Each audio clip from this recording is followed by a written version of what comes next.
Massinissa était roi des Numides, une marionnette des Romains, né vers 240 avant J.C., mort en 148 avant J.C. Fils de Gaïa, roi des Massiles, tribu numide, Massinissa grandit à Carthage, à laquelle son père est allié.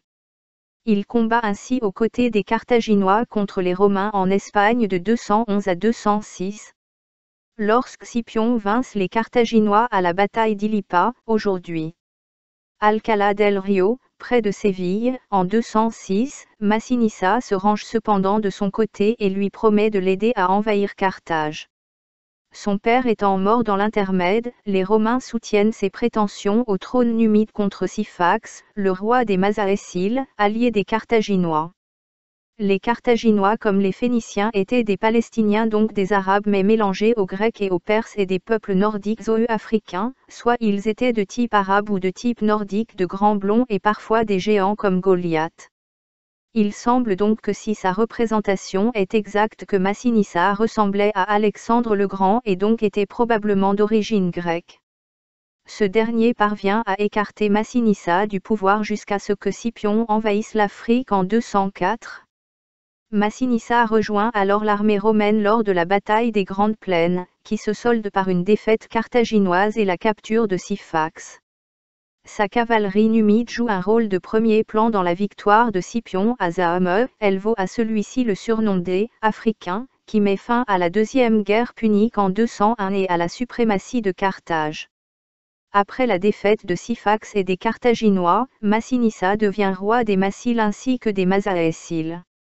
Alors qu'il fait déjà preuve d'une loyauté inconditionnelle envers Rome, son autorité en Afrique se trouve renforcée par une clause du traité de paix conclu en 201 entre Rome et Carthage, interdisant à cette dernière de déclarer une guerre, même pour se défendre, sans l'autorisation de Rome.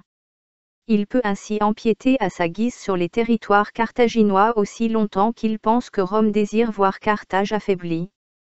Massinissa vise à unifier les tribus numides semi-nomades pour fonder un État fort. Il force à cet effet nombre de Numides à se sédentariser pour pratiquer l'agriculture selon les techniques qu'il a observées à Carthage. S'il caresse l'espoir d'étendre son pouvoir à toute l'Afrique du Nord, ce rêve est anéanti lorsqu'une commission romaine dirigée par Catone l'Ancien arrive en Afrique vers 155 après J.C. Massinissa le traître adulé par les traîtres du Mac. Qui était Massinissa, un traître qui a trahi ses cousins et son ami d'enfance pour lui voler sa femme et son trône, mais la femme de ce dernier préféra la mort au fait de l'épouser. Massinissa est celui qui a livré le Maghreb aux Romains et qui a provoqué la chute de Carthage mais aussi la défaite de Hannibal qui avait soumis et fait trembler Rome. Massinissa à l'époque était venu en Algérie avec 5000 guerriers morts, donc, marocains, comme quoi le Maroc était déjà traître bien avant la conquête romaine.